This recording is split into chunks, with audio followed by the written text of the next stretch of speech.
Good morning, good afternoon, good evening. Artificial Intelligence, Natural Language Processing, lecture number 2, as promised in lecture number 1. We will be discussing n-grams, the negation fix mini search engine. This is your professor, Dr. Atif Fareed Muhammad. So welcome back. Today we are covering these topics which are mentioned on your screen, and these topics are where everything we have learned so far finally clicks together into something real. We are going to talk about n-grams, a smarter way of reading text that goes beyond single words.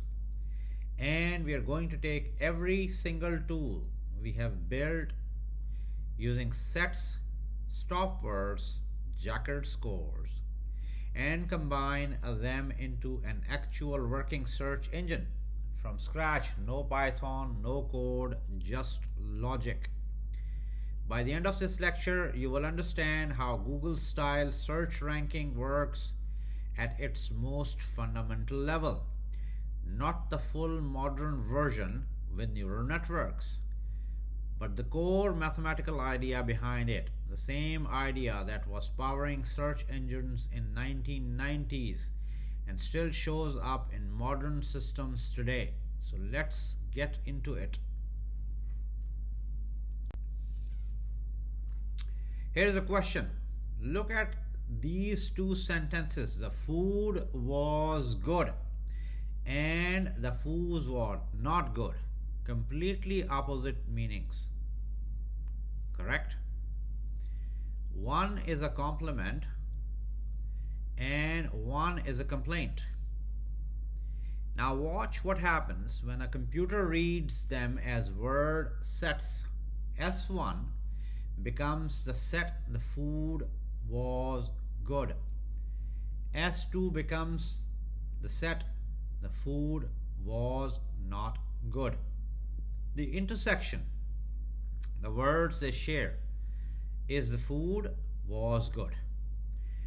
That's 4 words out of 5. The computer thinks these sentences are 80% similar, but they are not similar at all. One says the food is great, the other says the food is terrible. The problem is that the word not is just one small element floating in a sea of shared words. The computer cannot tell that not is flipping the entire meaning. This is the core weakness of single word or unigram analysis. It treats every word in isolation. It has no sense of which words belong together. And what's exactly the problem that n-grams were invented to fix? So stop looking at single words. Look at pairs and triples instead. Okay, what are n-grams? So that's a great question. Very simple. Instead of reading one word at a time, you read n words at a time as a unit. Let us use this sentence. City never beat United at home. First unigrams, that's n equals 1. Just single words. City never beat United at home. 6 separate elements in a given set. Simple, but as we just saw, it loses the connection between neighboring words.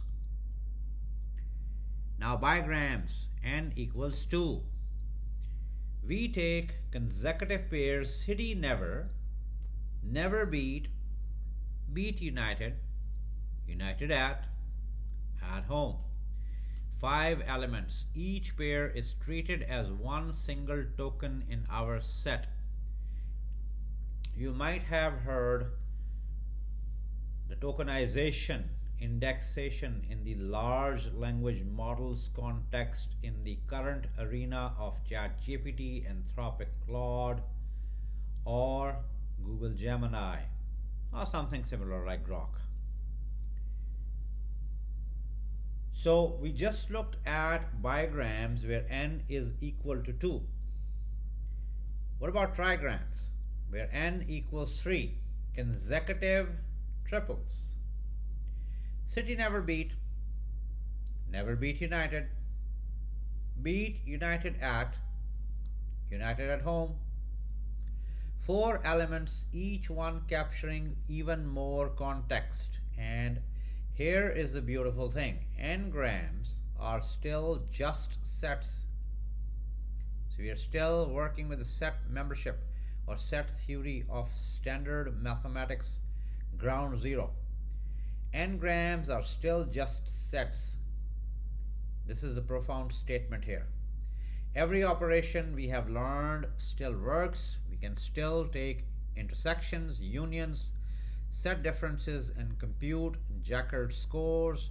We have just made our vocabulary smarter. So the key rule is n-grams are still just sets. All our sets operations, intersection, union, or divide by or Jaccard still apply.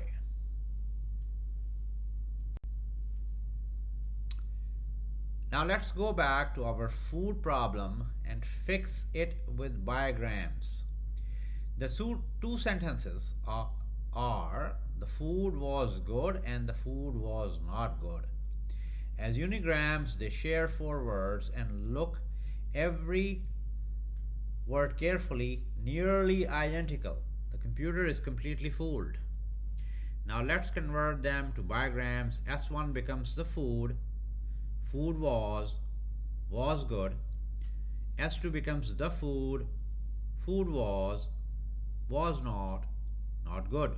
4 elements. Now look at the intersection. The only shared bigrams are the food and food was. That's 2 shared elements out of 7 total. Jaccard equals 2 divided by 7, which is 0.29. Compare that to the unigram scores, which was 0.80. The bigram score tells a completely different and completely correct story. And look at what happened to was good and not good. They are now separate, distinct elements in the set.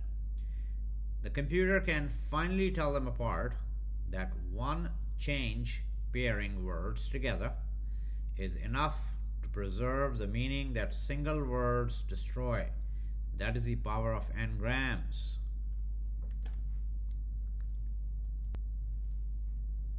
Okay, let's build a search engine. Alright, so now we take everything, sets, stop words, Jaccard similarity, n-grams, and we build something real, a mini search engine for a school library. We have 3 books in our database. Doc 1 is about a young wizard who attends magic school and fights dark forces. Doc 2 is about a young girl who discovers magical powers and fights back a dark queen. Doc 3 or document 3 is about 2 scientists who build rocket and travel to the moon. A student walks up and types this query into the search bar: young magic fights. 3 words, that's it. Our search engine now has one job: figure out which of these 3 books is most relevant to that query, and it's going to do a purely thought through set theory. Step 1 is to clean everything up. We remove stop words, word like a, and, she, has, to. Then we convert each document and the query into clean word sets.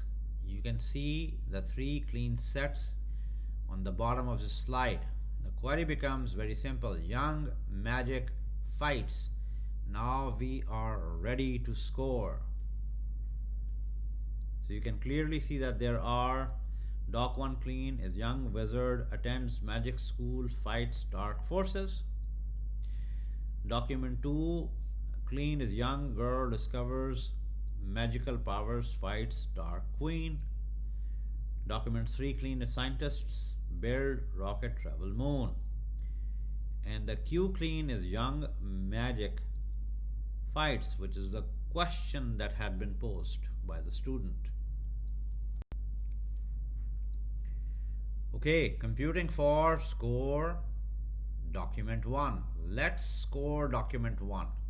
Our query is young magic fights. Doc 1's clean set is young wizard attends magic school, fights dark forces. Step 1. Find the intersection. Which words appear in both the query and Doc 1? Young, yes. Magic, yes. Fight, yes. So the intersection is young magic fights. The three words shared. Step 2. Find the union, which combines all the unique words from the query and Doc 1, removing any duplicates. That gives us young magic fights, wizard attends school, dark forces, count. And when we count them, 8 words in total. Step 3. Divide. Jacquard equals 3 divided by 8, which gives us 0.38. That is a strong score. It makes total sense. Document 1 contains the word young, it contains magic, and it contains fights. All 3 query words are present in this document. Document 1 or Doc 1 is highly relevant. Score 0.38. Let's move to the next one. So the Doc 2, same query, young magic fights. The document 2 is clean, set is young girl discovers magical powers, fight dark queen. Step 1, intersection, young. Yes, it is in document 2. Magic, wait. Document 2 has the word magical, not magic. These are different strings. To a computer using basic set matching, magic and magical are not the same element. So magic does not match fights. Yes, so the intersection is just young fights, only 2 words share. Step 2, union. All unique words combine young, magic, fights, girl, discovers, magical, powers, dark, queen. That's 9 words in total. Step 3, divide Jacquard equals 2 divided by 9, which is 0.22. Lower than document 1, and that is actually correct. Document 2 is slightly less relevant because magic is the query did not match magical in the document. That is real limitation of basic set matching. More advanced natural language systems or natural language programming or processing systems handle this with something called stemming, reducing words to their root form, but now 0.22 is our score at this very moment. Last one, document 3, the Rocket and Moon book. Clean set, scientists build rocket, travel moon. Step 1 and 2 together, the intersection of the query document 3 is empty. There is not a single word in common, not one, young, not there, magic, not there, fights, not there. 0 shared words. Jacquard equals 0 divided by 8, which is 0.00. Perfectly complete, irrelevant. And now here is the final ranking. First place, document 1, the Wizard book, and with the score 0.38, and second place, document 2, the Magical Girl book, which is 0.22. Let's look at the last place, document 3, the Rocket book, with 0.00 correctly eliminated. The search engine worked, it found the relevant books, ranked them in the right order, and threw out the irrelevant one. And we built the whole thing using nothing but a set intersection, a set union, and one division. That is a search engine.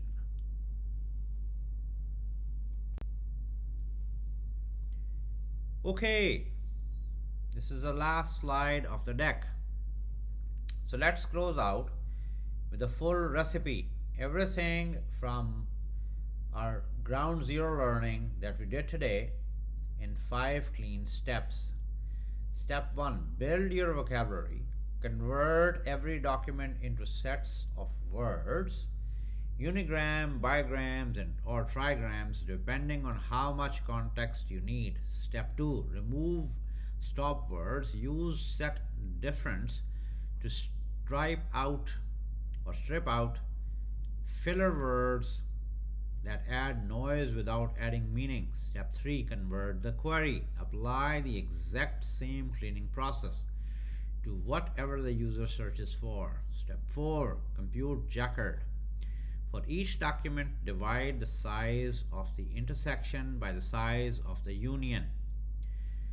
That's your relevance score. Step 5, rank and return. Sort highest score first. Hand those results back to the user.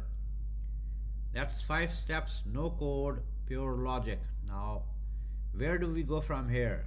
The honest answer is the basic Jaccard has limits. It treats every word as equally important, but magic in a fantasy search means a lot more than the. Our next topic will be TF-IDF. Fixes that by weighting words by how unique they are to a document. I will not go into details. After that, cosine similarity comes in, a more powerful scoring method, and then finally the Python kicks in. We'll talk on these topics in more detail in our coming lectures. So now you understand the mathematical heart of natural language processing. Everything else builds on this. Happy learning. See you in the next lecture.